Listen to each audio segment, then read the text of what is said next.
ஆச்சி மசாலா. எந்த சமையலும் ருசி தேடும் ரகசியம். 20 ரூபாய்.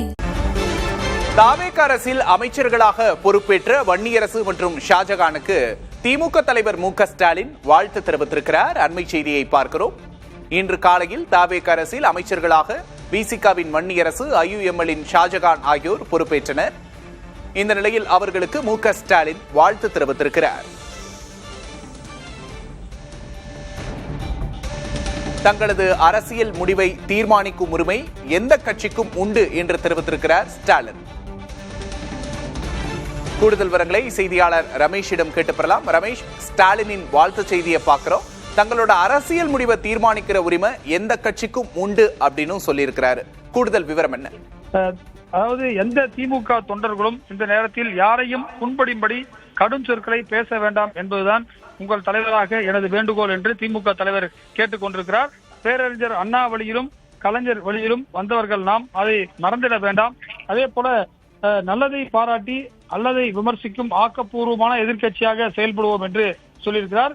ஆராசா கருத்து பதிவிட்ட நிலையில் ஆராசாவிற்கு மறைமுகமாக இந்த கருத்தை தெரிவித்திருக்கிறார். அதே போல வன்னியரசுக்கும் ஷாஜகானுக்கும் வாழ்த்துக்களையும் முதலமைச்சர் தற்போது தெரிவித்திருக்கிறார். இதன் மூலமாக திமுகவினர் சோசியல் மீடியாவில் விஜய்க்கு எதிராக கருத்து பதிவிற்கு எதிர்ப்பு தெரிவித்து இது போன்ற கருத்துக்களை தற்போது பதிவிட்டு எதிர்க்கட்சி தலைவரும் குறிப்பாக திமுக தலைவர் ஸ்டாலின் இந்த கருத்தை பதிவிட்டிருக்கின்றார்.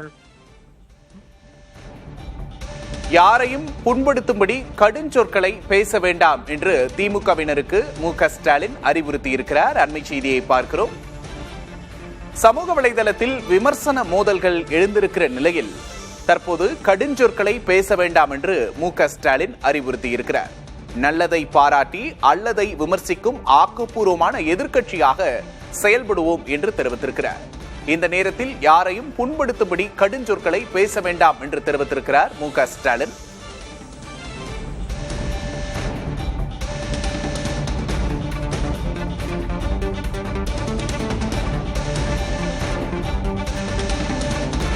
இன்று காலை பொறுப்பேற்ற வன்னியரசு மற்றும் ஷாஜகானுக்கு திமுக தலைவர் மு.க. ஸ்டாலின் வாழ்த்துக்களை தெரிவித்திருக்கிறார். வாழ்த்துக்களோடு திமுகவினருக்கு ஒரு செய்தியை சொல்லியிருக்கிறார்.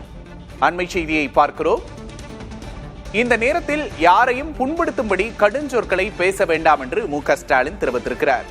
சமூக வலைதளங்களில் மோதல்கள் எழுந்திருக்கிற சூழலில் திமுக தலைவர் மு.க. ஸ்டாலினின் அறிவுறுத்தல் முக்கியத்துவம் பெறுகிறது. இன்று காலை ஆராசா எம்பி கடுமையான விமர்சனத்தை முன்வைத்திருந்தார். அதற்கு விசிகாவிலிருந்தும் எதிர்வினை வந்திருந்தது.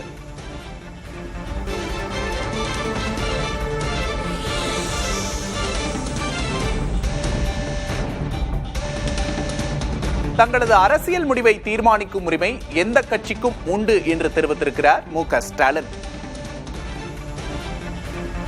திமுக கூட்டணியில் தொடர்ந்து வந்த ஐயுஎம்எல் மற்றும் விசிக ஆகியவை தாவேகாவை ஆதரித்து இன்று அதன் அமைச்சரவையிலும் இடம் பிடித்திருக்கின்றன. இந்த நிலையில் மு.க. ஸ்டாலினின் இந்த அறிவுறுத்தல் முக்கியத்துவம் பெறுகிறது.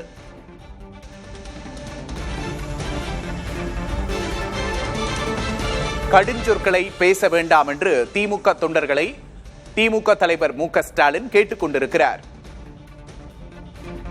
ஆக்கப்பூர்வமான எதிர்க்கட்சியாக செயல்பட வேண்டும் என்றும் தெரிவித்திருக்கிறார்.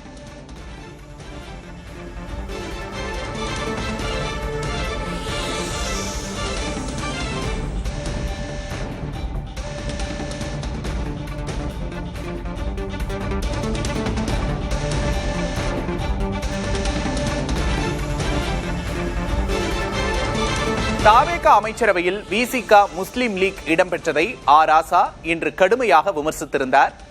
இதனைத் தொடர்ந்து திமுக தலைவரின் அறிவுறுத்தல் வந்திருக்கிறது. இந்த நேரத்தில் யாரையும் புண்படுத்தும்படி பேச வேண்டாம், கடுஞ்சொற்களை பயன்படுத்தாதீர்கள் என்று திமுகவினரை ஸ்டாலின் கேட்டுக் கொண்டிருக்கிறார். ஆராசாவின் பதிவை தொடர்ந்து சமூக வலைதளத்தில் திமுக மற்றும் விசிக தொண்டர்களுக்கு இடையேயான மோதல் அதிகரிப்பதை பார்க்க முடிகிறது. தொடர்ந்து மாறி மாறி இது தொடர்பாக பதிவுகளை இட்டு வருகின்றன. இந்த நிலையில் இது தொடர்பான அறிவுறுத்தலை திமுக தலைவர் வழங்கியிருக்கிறார். கூடுதல் விவரங்களை செய்தியாளர் ரமேஷ் அளிக்க கேட்டும். கூடுதல் விவரங்களுக்கு நன்றி ரமேஷ். ஆச்சி மசாலா. எந்த சமையலும் ருசி தேடும் ரகசியம். 20 ரூபாய்.